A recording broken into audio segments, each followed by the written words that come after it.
Assalamualaikum warahmatullahi wabarakatuh. A'udzubillahi minasyaitonirrajim. Bismillahirrahmanirrahim. Alhamdulillah wassalatu wassalamu ala Rasulillah wa ala alihi wa sahbihi wa man walah. Subhanaka la ilma lana illa ma 'allamtana innaka antal alimul hakim. Rabbi shrah li sadri wa yassir li amri wa hlul 'uqdatam min lisani yafqahu qawli wa ba'du. Muslimin muslimat yang dirahmati Allah, alhamdulillah pada malam ini kita teruskan lagi sesi kita berkenaan dengan neraka. Sesi syurga telah pun habis pada tahun lepas. Alhamdulillah Allah Ta'ala berikan kita taufik dan juga hidayah, kesempatan, umur dan juga masa yang lapang untuk membahaskan sedikit sebanyak perkara yang menyebabkan jiwa kita itu menjadi suci. Seperti mana yang dimuqaddimahkan sebentar tadi, tazkiyatun nafs, penyucian jiwa ini berterusan sehinggalah manusia itu meninggal dunia. Bahkan seringkali kita war-warkan dan kita sebutkan di antara doa yang Nabi SAW seringkali baca adalah tathabbut ataupun penetapan hati.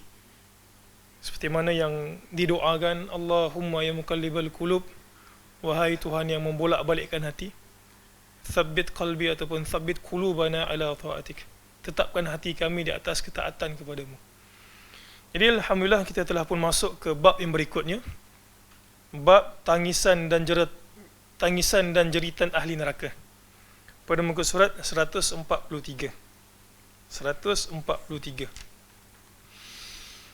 Tangisan boleh jadi mahmudah, boleh jadi mazmumah. Tangisan ini boleh jadi mahmudah, boleh jadi mazmumah. Tangisan yang terpuji dan juga tangisan yang tercela, dikutuk. Kita akan sebutkan sebentar lagi apakah bentuk-bentuk tangisan yang dipuji dalam syarak dan juga tangisan yang tidak dipuji ataupun mendapat kutukan, mendapat celaan dalam syarak. Itu tangisan kita di dunia. Tetapi yang kita akan bincangkan pada permulaan bab ini adalah tangisan penduduk ahli neraka. Tangisan penduduk ahli neraka, yang mana tangisan tersebut apabila kering, terlalu kerap menangis, akhirnya tangisan itu bertukar menjadi tangisan darah. Dan Nabi SAW menyebutkan, kalaulah tangisan itu terlalu banyak, dia akan menjadi seperti darah. Dan kalau diletakkan kapal, nescaya kapal tersebut boleh berlayar. Bentuknya darah, bukan air laut. Muslimin muslimat yang rahmati Allah sekalian, Allah Subhanahu wa taala berfirman, "Walladzina kafaru lahum naru jahannam la yuqda 'alaihim fayamutu wa la yukhaffafu 'anhum min 'adzabiha kadzalika najzi kulla kafur wa hum yastarikhuna fiha ربنا أخرجنا نعمل صالحا غير الذي كنا نعمل أولم نعمركم ما يتذكر فيه من تذكر وجاءكم النذير فذوقوا فما للظالمين من نصير." Syekh buka muqaddimah bagi bab ini, firmannya dalam surah Fatir ayat 36-37. وَالَّذِينَ كَفَرُوا لَهُمْ نَارُ جَهَنَّمْ, dan orang-orang kafir bagi mereka itu naru jahannam, neraka jahannam. La yuqda 'alaihim fayamutu wa la yukhaffafu 'anhum min 'adzabiha. La yuqda 'alaihim, mereka itu tidak diqadhakan bagi mereka, fayamutu, lalu mereka itu mati, wala yukhaffafu anhum min azabiha. Yang kedua, ahli neraka itu tidak diringankan siksanya. Kalau muslimin muslimat tengok pada ayat fayamutu, itu merupakan di antara azab Allah Subhanahu wa taala yang Allah Taala berikan kepada penduduk neraka. Apa maksud fayamutu? Apakah orang dalam neraka itu akan mati lagi ataupun dihidupkan kembali? Firman Allah Subhanahu wa taala fayamutu itu, Nabi SAW syarahkan dalam sebuah hadis. Nabi SAW sebut, amma ahlun nar alladzina hum ahlaha fala yamutuna fiha wala yuhyaun. Dan adapun ahli neraka yang mereka itu merupakan ahlinya. Kenapa Nabi SAW sebut mereka itu ahli neraka yang merupakan ahlinya? Kerana ada ahli neraka yang bukan ahlinya. Itu adalah golongan yang beriman kepada Allah Ta'ala, walaupun ada sekelumit di jiwa dia itu iman, disebabkan kemaksiatan yang dibuat, dia masuk ke neraka. Itu tak termasuk dalam firman Allah ini. Yang tidak dimatikan dalam masa yang sama, tidak dihidupkan, itu merupakan salah satu sebagian azab Allah Ta'ala. Hidup tak boleh, nak mati tak boleh. Itu adalah khas untuk penduduk neraka yang mereka itu kekal dan tak akan keluar. Satu. Jadi dia tak hidup, tak mati. Tak boleh hidup, tak boleh mati. Kenapa persoalan ini timbul? Tak boleh hidup, tak boleh mati. Kenapa orang nak mati? Ada orang kat dunia ni nak mati, bukan tidak? Kenapa mereka nak mati? Kenapa orang kat dunia nak mati? Muslim-muslimat nak mati tak? Kalau tanya saya, jujurnya tak nak mati lagi lah. Kita fikir banyak benda. Banyak benda tak settle. Seperti mana yang pengurusi sebut tadi. Kita pun tak berapa nak baik. Tapi kenapa Allah Ta'ala gambarkan kematian kepada penduduk neraka? Kenapa orang dunia nak mati? Sebenarnya jawapan itu ada kat dunia dah. Kenapa orang dunia nak mati? Sebab dia nak bebas daripada siksaan yang membelenggu dia. Sama ada siksaan tersebut berupa fizikal ataupun siksaan tersebut berupa maknawi. Jiwa dia sakit. Ada orang yang fizikal dia okey, tapi disebabkan jiwa dia sakit, dia terasa nak bunuh diri. Sebab apa? Sebab nak bebaskan diri dia daripada masalah yang membelenggu dia. Jadi orang ahli neraka ni, dia rasa sakit, sampaikan dia rasa nak mati, walaupun sebenarnya dia dah mati dah. Itu sebab Allah Ta'ala kata, la yuqda alaihim, tidak ditentukan bagi mereka, fayamutu, lalu mereka mati. Mati sebab apa? Sebab mereka rasa dengan kematian itu, dia tak dapat rasa siksa Allah Ta'ala. Sampai macam tu sekali. Satu. Yang kedua, Allah Ta'ala dalam ayat ini beritahu, wala yukhaffafu anhum, dah terasa nak mati tak boleh, dan mereka juga tak diringankan siksa mereka. Kadzalika najzi kulla kafur, dan demikianlah najzi, kami memberikan pembalasan, kulla, setiap orang yang kafur. Apa maksud kafur? Kafur ini dalam bahasa umumnya kufur. Apa maksud kufur? Dari segi makna bahasa dia. Kufur maksudnya ingkar. Kufur maksudnya ingkar. Ingkar itu ada banyak yang menyebabkan orang masuk dalam neraka. Ingkar ketuhanan Allah Ta'ala itu kufur. Juga ada ingkar perintah, masuk dalam neraka. Ingkar nikmat, masuk dalam neraka. Kulla kafur, semua yang ingkar itu akan masuk dalam neraka. Tengok Allah Ta'ala beritahu hal mereka, wahum, dan keadaan mereka itu seperti apa. Yastarikhuna fiha, dalam neraka itu mereka memberontak, menjerit. Yastarikhun, menjerit. Kat dunia ni ada tak orang menjerit? Pun ada juga. Seperti mana kita sebut tadi, ada orang nak mati dalam dunia. Dalam dunia ini juga ada orang menjerit. Menjerit sebab apa biasa? Menjerit sebab stres. Ada orang sepak pintu kan, stres. Ada orang besok nak exam, stres, menjerit. Ada yang kena histeria pun. Bahkan ada sebahagian student buat-buat menjerit. Pernah tengok tak student buat-buat menjerit? Ini bukan cerita bohong. Ini ada satu orang penyelia asrama,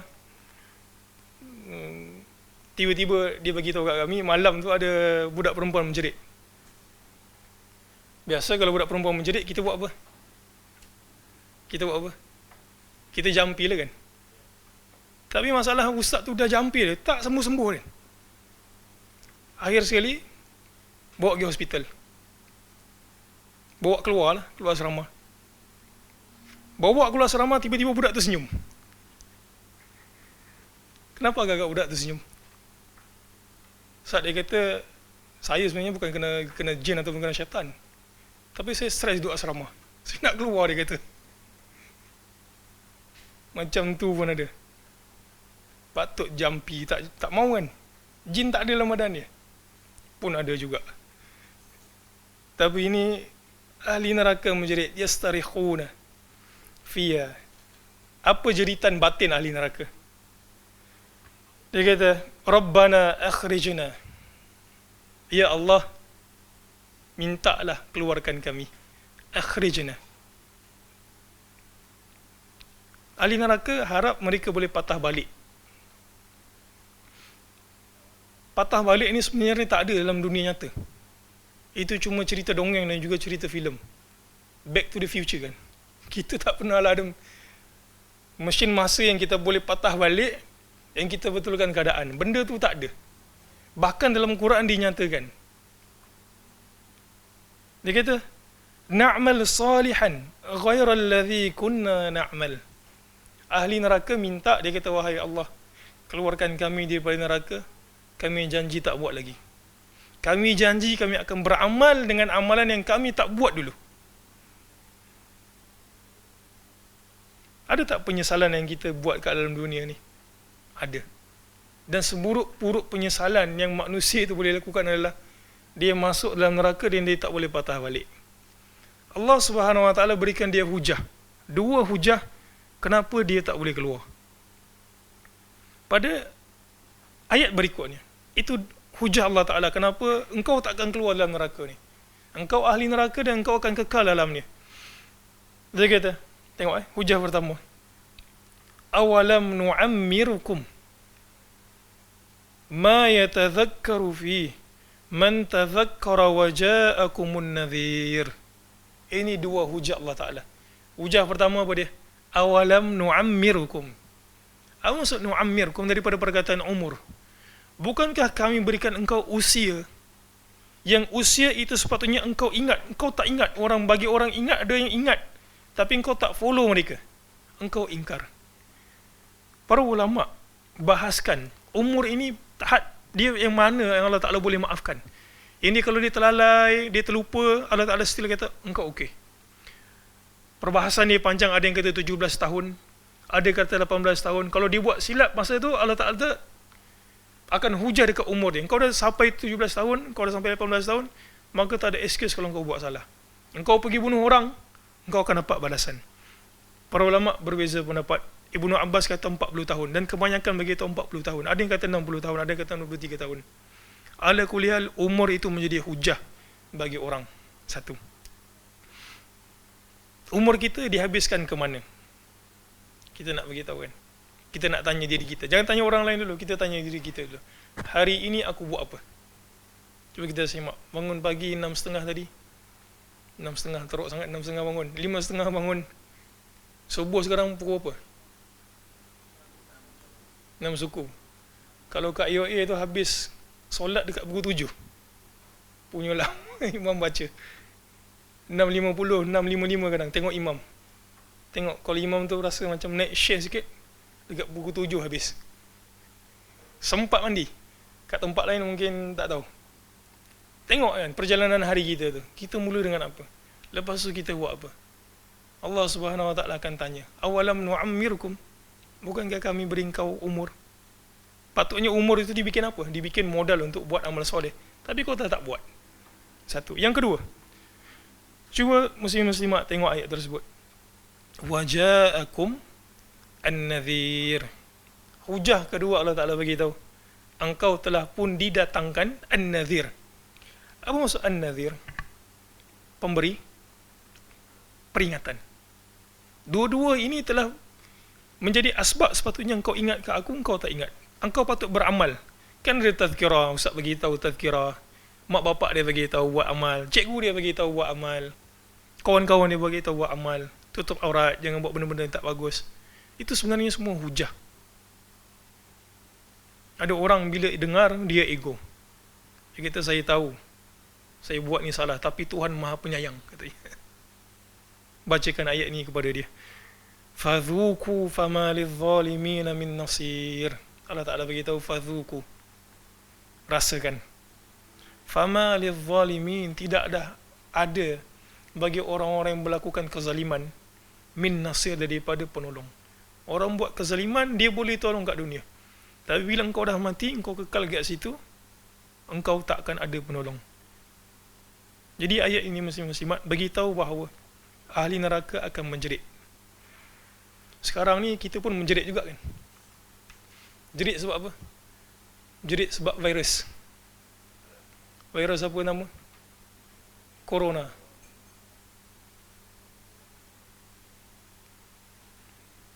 Ada tak berlaku pada zaman Nabi dulu wabak begini? Ada kan? Taun. Di antara taun yang pertama yang umat Islam hadapi adalah taun Al-Amawas. Dah disebut dah kat sini. Taun Al-Amawas. Berlaku pada zaman Umar. Dan banyak sahabat meninggal dunia disebabkan taun tersebut. Nak bagi tahu, taun kalau kena, dia tak soleh tak soleh, bila bala Allah Ta'ala turun dekat satu kaum, dia semua kena. Tak adalah tiba-tiba engkau ni soleh, tiba-tiba orang soleh tu terbang gitu kan. Tak kena. Tak ada. Semua akan kena. Buktinya, di antara yang meninggal disebabkan taun Al-Amawas berlaku pada zaman Umar dekat Syam itu adalah Abu Ubaidah Al-Jarrah. Lagi siapa? Mu'adz bin Jabal. Dan banyak sahabat meninggal dunia. Sampai ke Umar menangis, minta Abu Ubaidah Al-Jarrah keluar. Dia tak nak keluar sebab dia kata dia ingat pesan Nabi. Bila orang dah berlaku taun ataupun wabak kat situ, orang kat dalam tak boleh keluar dan juga orang luar tak boleh masuk. Umar cuba gunakan hilah. Tapi hilah itu dipatahkan dengan hadis Nabawi yang Abu Ubaidah sebut kat Umar. Dan Nabi SAW bagi tahu dalam hadis yang sahih, kira 6 perkara sebelum datangnya kiamat. Pertama, Nabi sebut kematianku. Kematian Nabi SAW merupakan tanda kiamat yang pertama. Mustahil kiamat berlaku dan Nabi ada. Banyaklah Nabi sebut, boleh rujuk hadis tersebut. Dan di antara yang Nabi sebut, hitung 6 perkara itu adalah wabak ini.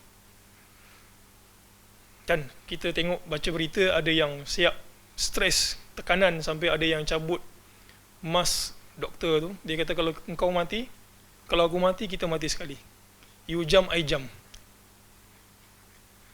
Allah Ta'ala sebut dalam suratul Hajj, Ya ayuhan nasu taqu rabbakum, inna zalzalatas sa'ati syai'un azim. Wahai manusia. Sebabkan benda tu ada kaitan, kita kena baca semula Quran dan bagi ingat diri kita. Kita baca Quran itu supaya ingatkan diri kita dan kita segera beramal. Allah Ta'ala sebut dalam suratul Hajj, wahai manusia, bertakwalah kepada Allah Ta'ala, sesungguhnya kejadian gempa bumi sebelum berlakunya kiamat itu syai'un azim, merupakan sesuatu yang sangat dahsyat. Kemudian pada ayat berikutnya, ini sikit tentang, ada kaitan jugalah untuk penyucian jiwa. Kemudian Allah Ta'ala sebut, yauma tarawunaha, tatkala orang melihat dia, tadhhalu kullu murdi'atin amma arda'at, ibu yang menyusukan anak dia tu, tadhhalu, dia lupa yang bahawa dia tengah menyusukan anak. Menyebabkan apa? Dia campak anak dia tu. Tadhhalu kullu murdi'atin amma arda'at wa tada'u kullu dhatin hamlin hamlaha wa tara an-nasa sukara wa ma hum bisukara. Dan orang yang tengah pregnant pula, disebabkan benda tersebut, kacau bilau tu, tada'u. Apa maksud tada'u? Dia punya kandungan itu apa kita panggil? Takkan berguguran. Kandungan dia jatuh. Sebabkan takut, cuak gitu. Bahasa kita kan cuak. Dan engkau akan melihat mereka itu seperti mabuk. Wa ma hum bisukara, Allah Ta'ala sebut. Dan mereka tu tak mabuk. Mabuk kat sini bukan maksudnya mabuk macam orang minum arak, maksudnya hilang kewarasan. Menyebabkan mereka itu pentingkan diri, nafsi. Tak kiamat lagi. Walakinna azaballahi syadid, Allah Ta'ala sebut. Akan tetapi benda tersebut berlaku kerana azab Allah Ta'ala yang sangat pedih. Kita masih lagi tak jumpa kiamat, Alhamdulillah. Kita baru jumpa Corona. Pun begitu, manusia telefon cuak itu. Tak percaya, cuba tengok komentar makhluk-makhluk ini dekat Facebook. Semua disalahkan. Tak ada siapa kata kucing pun, kalau kucing tu tengok, kucing pun kena salah. Kementerian kena salah. Semua salah. Yang tak salah siapa? Dia tu je tak salah. Gitu. Berikutnya, pada muka surat 144.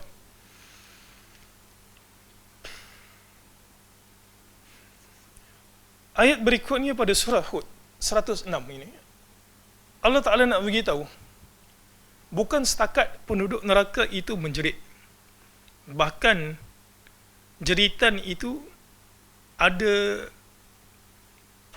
kita panggil apa tu, berdengus apa tu, kalau orang semacam payah gitu, mengeluh, berdengus bahasa dia, merintih, tak boleh keluar. Allah Ta'ala sebut, فَأَمَّا الَّذِينَ شَقُوا. Syaku ini merupakan lawan bagi perkataan sa'adah. Dan adapun orang-orang yang syaku, sengsara, فَفِي النَّارِ, mereka itu dalam neraka, lahum fiha. Tadi menjerit, ini mereka akan zafir wa syahiq. Dia terjemah apa kat situ, zafir wa syahiq? Zafir ini, para ulama tafsir sebut, asal perkataan zafir adalah ikhrajun nafs. Ikhraj, mengeluarkan nafs. Macam pernah tengok tak, katalah mak-mak itu, dia balik kerja tengok rumah dia berselerak, dia buat apa tu? Gitu kan? Dia kata ikhrajun nafs itu maksudnya zafir. Syahiq, tarik nafas, tak tahu nak buat apa, stres. Itu yang ahli neraka akan dapat. Lahum fiha zafir wa syahiq. Mereka stres macam mana pun, berdengus macam mana pun, tarik nafas macam mana pun, nak bagi tenang jiwa, mereka tak ada jalan keluar daripada neraka. Ayat berikutnya, Allah Subhanahu wa taala sebut, bal kadzabu bis-sa'ah wa a'tadna liman kadzdzaba bis-sa'ati sa'ira idza ra'atuhum min makanin ba'idin sami'u laha taghayyuzan wa zafira wa idza ulqu minha makanan dayyiqan muqarranina da'u hunalika thubura la tad'u al-yawma thuburan wahidan wad'u thuburan katsira. Dan kami menyediakan neraka yang menyala-nyala bagi siapa yang mendustakan hari kiamat. Apabila ia, iaitu neraka, melihat mereka dari tempat yang jauh, mereka mendengar suaranya yang gemuruh kerana marahnya. Dalam ayat ini siapa lihat siapa? Ayat ini siapa lihat siapa? Dalam ayat ini bukan takat penduduk yang Allah Ta'ala akan campakkan ke dalam neraka lihat neraka, tapi dalam ayat ini juga neraka akan tengok siapa dia punya tetamu. Kan?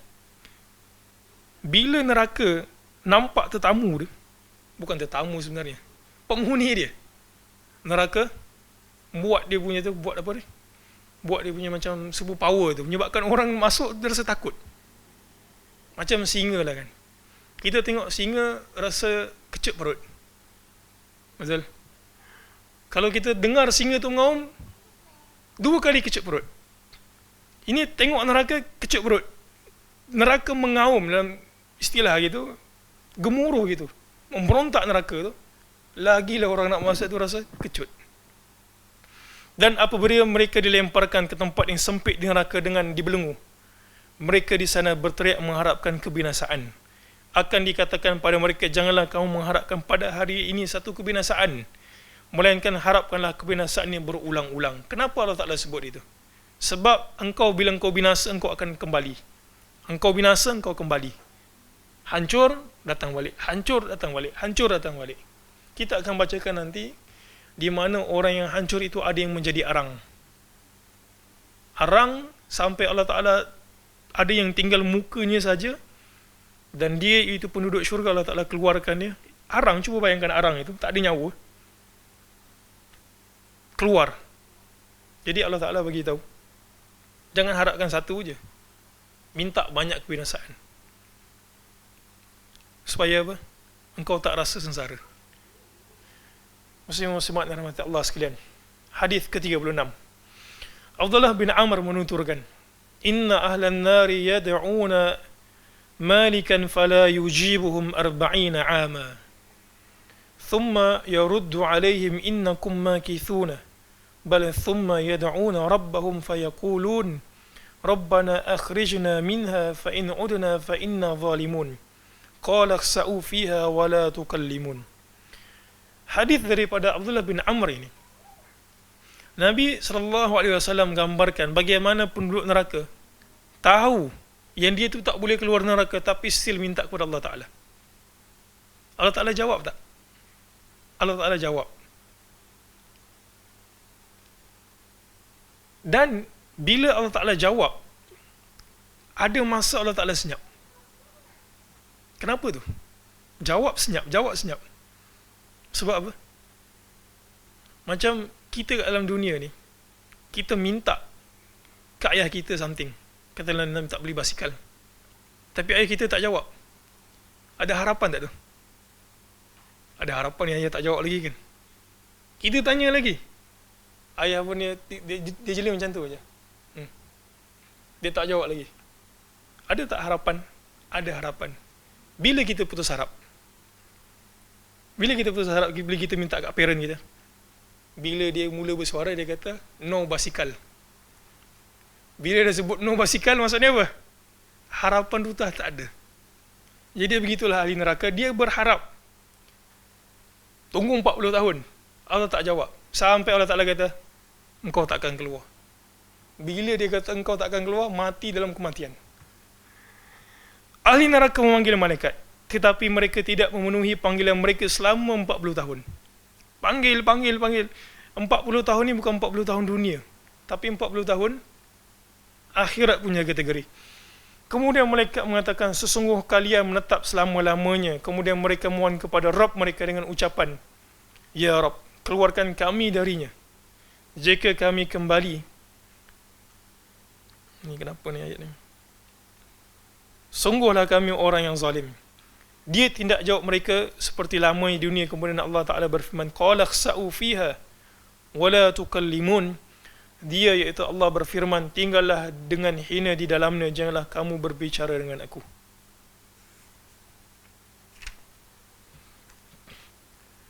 Sebenarnya kalau muslimat tengok ayat 108 ni, ada satu benda yang menarik. Surah Al-Mu'minun. Kalau ada Quran tu boleh buka Quran.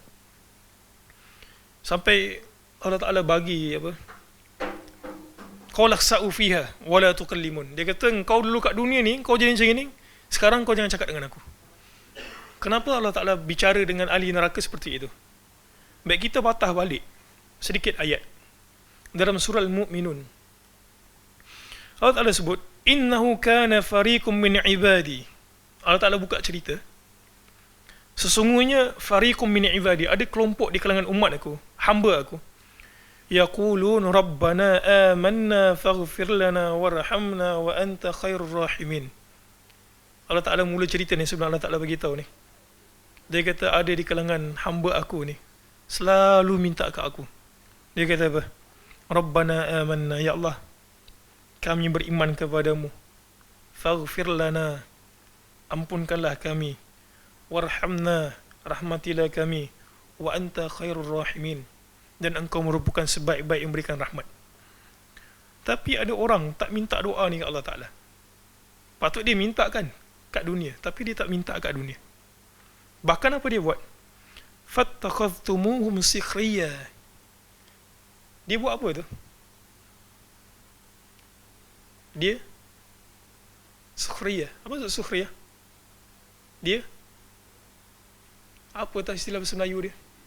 Mengejek-ngejek. Bukan mengejek, ada satu lagi istilah. Sinis. Masya Allah, sampai keluar daripada pintu. Dia sinis. Ada tak orang macam tu? Kita buat amal lah, kata engkau ni buat apa? Bukan ada apa pun kan. Dia sukhriyah, dia sinis, dia sindir. Hatta ansaukum dhikri, sampai engkau punya sinis itu. Kita kata tutuplah tudung kan. Tutuplah tudung. Tutuplah orang pakai tudung. Dia kata apa kau nak kisah? Engkau tu macam lah baik sangat. Dia sukhriyah, dia sinis. Sampai dilupakan Tuhan. Bahkan cuba tengok ayat itu. Tadhakun. Mereka gelak-gelak kan. Engkau pergi masjid, kau dapat apa? Engkau ni, kau dapat apa? Kau pergi untuk ilmu. Akhirnya Allah Ta'ala kata, qala khsa'u fiha wa la tukallimun. Jadi dalam ayat ini memberikan pengajaran kepada kita, kita hendaklah minta rahmat Allah Ta'ala kat dunia ini, supaya jangan sampai dekat akhirat kelak Allah Ta'ala tak layan kita. Yang kedua pengajaran ni apa? Muslim-muslimat, jangan memperlekehkan satu-satu amalan, hatta walaupun di mata kita tu tak signifikan. Di mata kita tak signifikan, tapi di sisi Allah Ta'ala mungkin boleh jadi itulah amalan yang menyebabkan dia masuk ke dalam syurga Allah Ta'ala.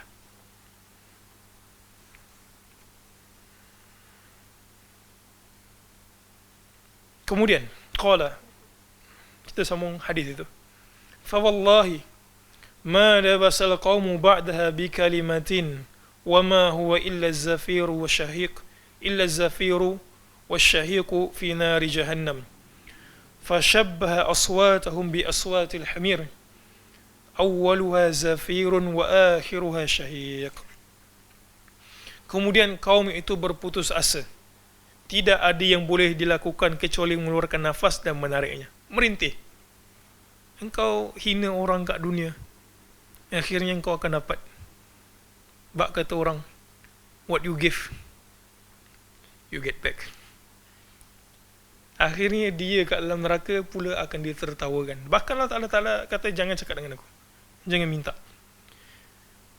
Lepas mereka merintih tu, tarik nafas, hembus nafas, nak bagi tenang jiwa, Allah Ta'ala bagi satu lagi perkara sadis kat mereka ni. Suara mereka itu bukan suara manusia, tapi mereka akan menyerupai suara keledai. Inna ankaral aswati sautul hamir. Suara yang paling buruk sekali Allah Ta'ala pernah ciptakan yang kita boleh dengar kat muka bumi ni adalah suara keledai. Jadi suara itu seperti itu. Abdullah bin Qais menuturkan,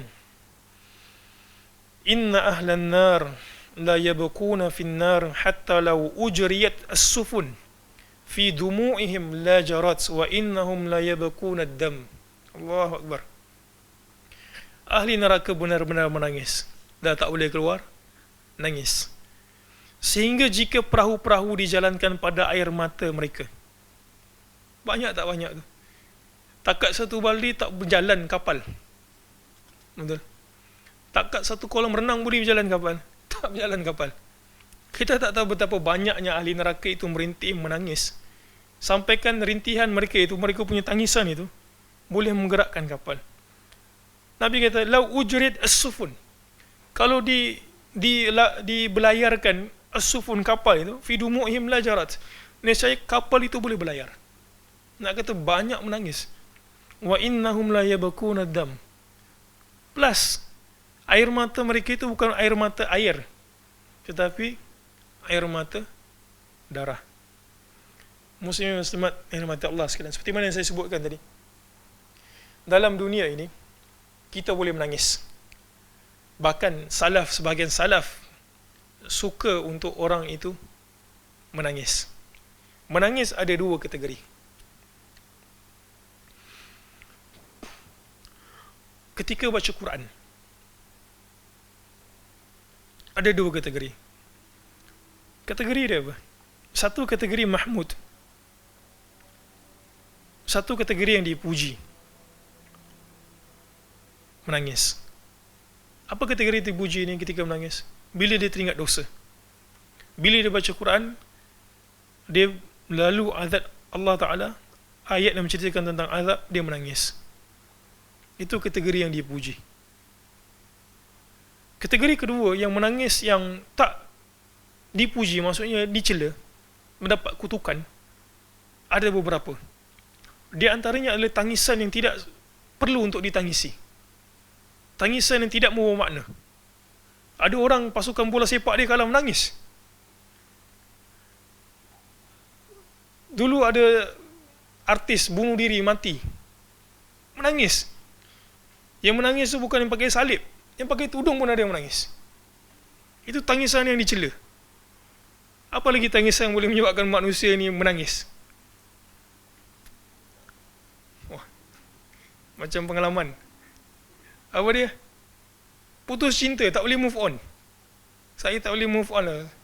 Kenapa ni? Dia terlalu baik untuk saya. Allahu Akbar. Bila saya bersama dengan dia, saya punya tulang rusuk vibrate. Itu petanda dia itu merupakan orang yang diciptakan untuk saya. Tak boleh apa. Nampak macam kelakar gitu kan. Tapi kadang-kadang ada yang saya terima masuk kat mesej ataupun kat WhatsApp, kadang PMF FB itu. Macam gitu. Ustaz, boleh tak jumpa Ustaz? Kat mana kita nak jumpa ni? Kita jumpa kat masjid. Saya kalau ada student jumpa macam tu, dah boleh agak ni. Dia jadi dua tu. Setakat pengalaman. Sama ada dia ada masalah keluarga ataupun masalah perasaan. Saya suka kat dia. Ini cerita real. Bukan cerita dongeng yang saya petik kat mana-mana ataupun daripada riwayat Israiliyat yang saya ambil baca. Tak. Jumpa, kenapa ni? Dia kata saya nangis Ustaz. Kenapa? Saya suka kat dia. Tapi kawan saya pun suka kat dia. Kata, iya ke? Awak ni baru SPM. Dah berapa tahun berlalu, budak-budak tu dah graduate daripada universiti. Dua-dua tu tak kahwin dengan muslimat tu pun. Tangisan yang sia-sia. Tak ada bawa faedah. Ada yang sampai dapat depression pun. Yalah, itu satu penyakit. Tapi alangkah bagusnya kalau tangisan itu disalurkan kepada benda yang betul. Baca Quran. Kayak mulai menangis. Ya, kita juga sedih sebenarnya. Siapa tak sedih kan? Orang yang dikasihi itu tak menyangkisi, memberikan kasih kepada orang, akhirnya kasih itu tak berbalas. Siapa tak sedih kat sini? Ada yang tak sedih sini? Semua sedih kan? Tak ada. Saya tak sedih. Jiwa saya setebal batu gitu. Tak juga, sedih juga. Tapi sedih yang bawa kepada kemuratan diri itu satu benda yang sangat sia-sia. Itu sebab sampai orang Melayu sebut kan, bunga bukan sekuntum. Sambung. Kumbang bukan seekor. Tapi dia balas balik. Dia kata, tapi Ustaz, bunga yang dipetik itu tak sama dengan bunga yang tumbuh. Setiap kumbang ada karakter yang berbeza. Walah. Bila sebut macam tu, kita pun kancing gigi, tak boleh jawab. Ya. Saya nak bacakan satu riwayat sebenarnya tentang perkataan, bagaimana kalau kita baca Quran, kita kayak mulail, tapi kita tak boleh nangis. Kita kena buat apa? Buat nangis. Walaupun athar itu ataupun riwayat itu ada kritikan sikit, tapi salaf ini, itu saya sebut tadi, buat nangis itu boleh jadi buat nangis riak. Itu tercela. Tapi ada orang yang buat nangis sampai jiwa dia itu boleh jadi lembut. Itu okey. Saya nak baca satu riwayat. Ingat tak masa perang Badar, kemenangan diberikan kepada umat Islam. Dan masa kemenangan diberikan kepada umat Islam, Allah Ta'ala selain daripada berikan ghanimah, harta rampasan perang, juga ada tawanan perang. Jadi tawanan perang tu nak dibuat apa? Sebelum ada ketentuan, Nabi SAW dan juga Abu Bakar menangis.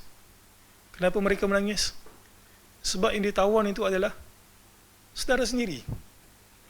Kan Quraisy itu kan kelompok yang besar itu, Bani itu, Bani ini. Akhirnya sama-sama gitu. Nangis. Saya nak baca satu riwayat ini. Umar ketika mana jumpa Nabi SAW dan juga Abu Bakar, Umar tengok Abu Bakar nangis, Nabi pun nangis. Umar tanya kat Nabi dan juga Abu Bakar, akhbirni, ma yubkika ya Rasulullah. Dia kata, wahai Rasul, kita dah habis perang ini, aku tengok engkau menangis. Cuba engkau khabarkan kepada aku, kenapa engkau menangis? Umar nangis tak? Umar tak nangis. Ini saya nak beritahu, kenapa para ulama sebut okey untuk buat menangis. Kalau jiwa tu keras sangat, buat nangis, supaya daripada keras itu boleh jadi lembut. Fa in wajadtu buka bakaitu. Dia kata, kalau aku jumpa ada reason yang valid disebabkan tangisan itu, aku akan menangis sekali dengan engkau, wahai Rasul. Umar kata apa? Kau khabarkan kepada aku, wahai Rasul, kenapa engkau menangis? Kalau aku rasa sebab itu okey untuk aku tangisi, aku nak join sekali menangis. Tapi asalnya Umar tak nangis. Dia kata, wa illam fa in wajadtu buka bakaitu wa illam ahad tabakaitu wa illam ajid tabakaitu. Dia kata, kalau aku tak boleh menangis, aku akan buat-buat menangis. Li buka ikuma, disebabkan kamu punya tangisan tu, tak apa, aku buat-buat nangis, aku join sekali nangis. Apa pengajarannya, muslim-muslimat? Orang sekarang ada program kan, banyak program nak bagi orang ketawa. Dan kita pun suka tengok orang ketawa. Kadang-kadang benda tu tak lucu pun, tapi sebabkan dia ketawa, kita ketawa sekali. Kalau boleh, cubalah buat satu program yang menangis. Ada tak Maharaja menangis? Saya rasa elok tu. Kalau macam mana? Kursus motivasi, tapi kadang-kadang reason itu tak valid, menunjukkan menangis. Kita pun tak tahu. Engkau nangis sebab apa? Engkau tengok engkau nangis, aku nangis sekali lah. Biasa dia macam tu. Ada sekali kawan-kawan dekat, semua nangis kan. Dia rasa bersalah kalau tak nangis. Dia kata, aku join nangis sekali. Tapi bukan itu maksud dia. Maksudnya adalah buat-buat nangis supaya jiwa kita itu rasa lembut sedikit. Ya, boleh, diperbolehkan. Dan itu adalah tangisan yang terpuji. Allahu Akbar. Bab berikutnya. Alhamdulillah, kita sampai kepada bab berikutnya, keluar manusia dari neraka dengan syafaat. Syafaat ni telah pun kita bahaskan pada sesi-sesi yang lepas. Cuma sebagai tazkirah, ulangan sedikit. Syafaat itu daripada perkataan syafa'ah. Syafa'ah maksudnya, kalau disebutkan dalam bahasa Arab, syafa'a ila tawassala ilaihi biwasilah. Dia sampai kepada dia itu dengan satu medium. Kalau dalam bahasa Arab disebut syafa'a fi kana wasitan fi, dia menjadi perantaraan. Syafa'a fi maksudnya dia menjadi perantaraan. Syafaat ini maksudnya dari segi istilah adalah memohon keampunan untuk seseorang ataupun diberikan kemudahan. Syafaat, diampunkan dosanya, dilepaskan daripada api neraka, itu syafaat. Syafaat ini kena ada 3 syarat. Kalau kita baca ayat-ayat berikut ni, ada 3 ayat kat bawah ni. Syafaat untuk satu orang itu boleh dapat syafaat, ataupun untuk satu orang itu boleh beri syafaat, dia kena ada 3 syarat. Syarat pertama adalah ridha Allah anis syafi'. Syarat pertama adalah Allah Ta'ala redha kepada orang yang beri syafaat. Siapa yang Allah Ta'ala redha bagi syafaat? Nabi SAW, para Rasul. Juga apa? Malaikat juga boleh memberikan syafaat. Lagi siapa? Mujahid fi sabilillah boleh berikan syafaat. Lagi siapa? Orang yang hafal Quran boleh berikan syafaat. Jadi syarat pertama untuk kita boleh dapat syafaat, orang yang nak bagi syafaat itu kena mendapat redha Allah Ta'ala dulu. Pengajarannya apa? Berdampinglah dengan orang yang soleh. Mudah-mudahan dia itu boleh beri syafaat kepada kita. Nanti kita akan bacakan hadisnya tentang orang-orang yang soleh ini berikan syafaat kepada kawan dia. Syarat yang kedua, boleh syafaat ini sekiranya Allah Ta'ala ridai orang yang al-mashfu', orang yang diberikan syafaat. Engkau nak berikan syafaat kepada dia, aku redha engkau berikan syafaat kepada dia. Dan syafaat itu sekali-kali tak akan dapat kepada orang yang tak pernah ada iman dalam jiwa dia. Ridha al-mashfu', ridha Allahu 'anil mashfu', Allah Ta'ala redha kepada orang yang diberikan syafaat. Yang ketiga, iznullah, Allah Ta'ala berikan keizinan ataupun Allah Ta'ala berikan pelepasan kepada orang tersebut untuk berikan syafaat. Lisyafi' ayu syafa', Allah Ta'ala berikan izin kepada orang yang berikan syafaat untuk berikan syafaat. Kalau Allah Ta'ala tak beri izin, syafaat itu tak akan berlaku. Firman Allah Subhanahu wa Ta'ala dalam surah Taha, Yawma idzin la tanfa'u syafa'atu illa man adzina lahu ar-Rahman wa radiya lahu qawla. Pada hari itu tidak berguna syafaat kecuali dari orang yang telah diberi izin oleh Allah yang Maha Pengasih dan diridai perkataannya. Jadi ini membenarkan syarat yang kita bacakan tadi. Satu, redha Allah Ta'ala kepada orang berikan syafaat ataupun pemberi syafaat. Yang kedua, yang diberikan syafaat itu, orang yang kena syafaat itu mestilah Allah Ta'ala redha. Yang ketiga, izin Allah Ta'ala untuk diberikan syafaat. Qulillahi syafa'atu jami'ah lahul mulkus samawati wal ard thumma ilaihi turja'un. Katakanlah pertolongan itu hanya milik Allah semuanya. Dia memiliki kerajaan langit dan bumi. Kemudian kepadanya kamu dikembalikan. Wala yanmlikul ladzina yad'una min dunihi syafa'ata illa man syahida bil haqqi wa hum ya'lamun. Dan orang-orang yang menyeru kepada selain Allah tidak mendapat syafaat pertolongan di akhirat kecuali orang yang mengakui yang hak tauhid dan mereka mengetahuinya.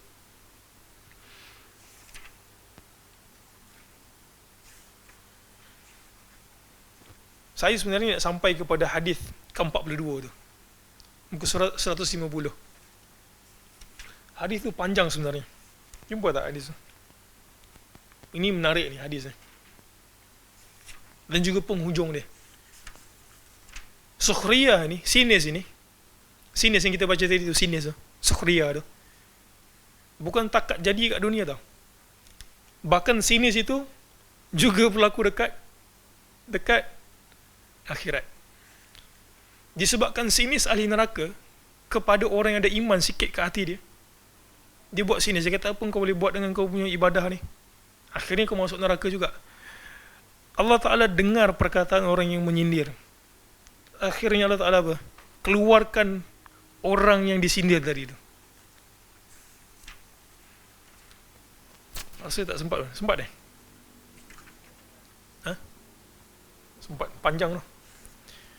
Kita baca dua riwayat ni dululah. Abu Sa'id Al-Khudri meriwayatkan Nabi SAW bersabda, Amma ahlun nar allazina hum ahluha. Ingat tak tadi ahli neraka?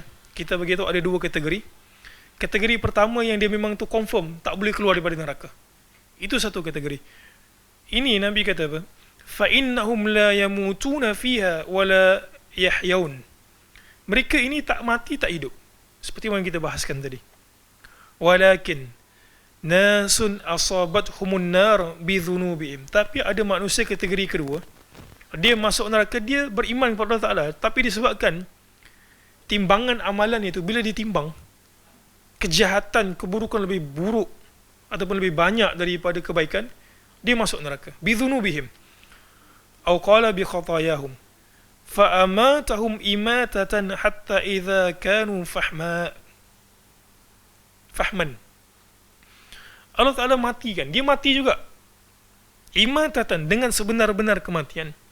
Idza kanu fahman. Cuba tengok makna fahman itu. Apa maksud fahman? Ada terjemah situ. Fahman. Apa fahman? Jumpa tak terjemah dia? Fahman maksudnya dia jadi arang. Fahman bahasa Arab, Melayu dia arang. Kenapa? Al-Qadhi Iyad ketika membahaskan perkataan Nabi SAW ini, imatatan, jumpa tu perkataan tu, imatatan, fa'amatahum imatatan. Allah Ta'ala akan matikan dia dengan kematian. Kenapa perlu urang tu perkataan tu, imatatan?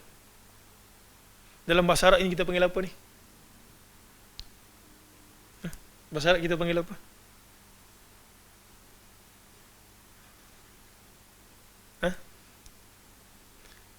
Tak ingat. Maf'ul mutlaq. Fa'amata atau imatatan. Qadhi Iyad beritahu ada dua sini. Para ulama bahas, dia kata boleh jadi, sebahagian sebut imatatan adalah kematian, betul-betul kematian. Yang kedua, para ulama beritahu bukan kematian sebenarnya kematian, tetapi Allah Ta'ala matikan mereka punya diri rasa. Boleh faham Para ulama bahas tentang perkataan fa'amatahum imatatan, maf'ul mutlaq itu sebagai penguat. Qadhi Iyad beritahu ada dua kelompok ulama. Satu kata kematian kat situ betul-betul mati. Dah jadi apa? Dah jadi macam dah hilang gitu dah. Sebagian kata tak, imatatan kat situ bukan maksudnya kematian betul-betul mati, tapi Allah Ta'ala matikan deri rasa dia sampai tak ada rasa apa. Buktinya apa? Sampai jadi arang. Arang satu benda yang solid, tak ada apa, tak ada arang itu, kita katuk itu ada apa-apa, tak ada kan. Itu imatatan, itu jadi arang. Kemudian yang jadi arang tadi ni, yang ahli neraka kekal tu tak itu cerita lain. Dia hidup mati kat situ aje. Tapi ini mati jadi arang. Udhina bisyafa'ah. Akhirnya yang jadi arang ni Allah Ta'ala izinkan syafaat untuk dia. Bentuk dia apa? Arang. Faji'a bihim dhabaira. Akhirnya arang-arang ni semua keluar. Bagaimana? Wallahu a'lam. Kita tak tahu kafiat dia macam mana. Tapi Nabi SAW beritahu dia jadi arang, dan arang-arang tu semua keluar. Fabuthu ala anharil jannah. Lalu arang-arang ni semua ditebar dekat anharul jannah, tebar dekat sungai syurga. Thumma qila ya ahlal jannah afidhu alaihim.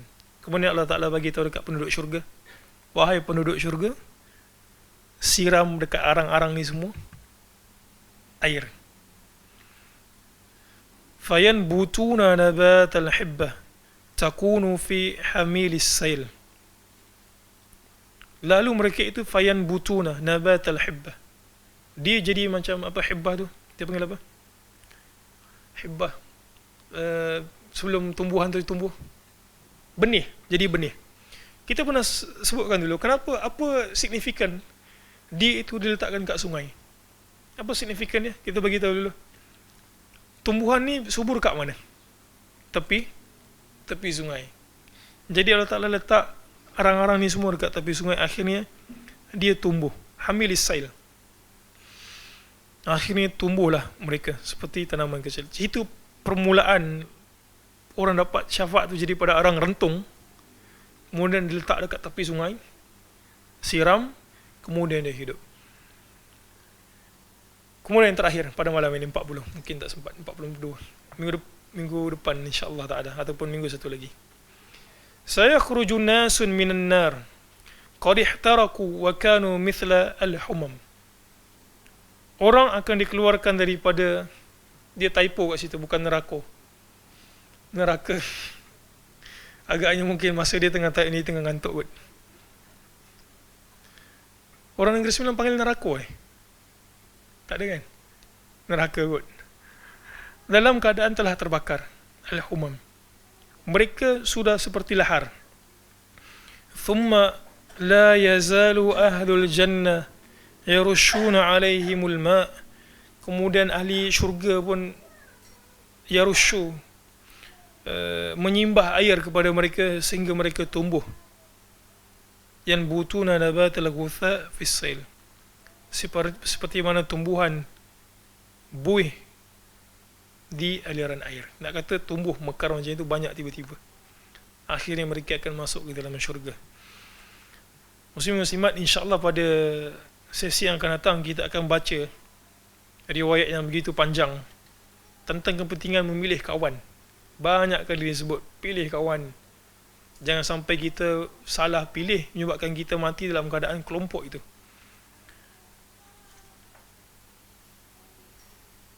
InsyaAllah pada sesi akan datang. Itu saja untuk pada malam ini. Subhanakallahumma bihamdik, asyhadu an la ilaha illa anta, astaghfiruka wa atubu ilaik. Assalamualaikum warahmatullahi wabarakatuh.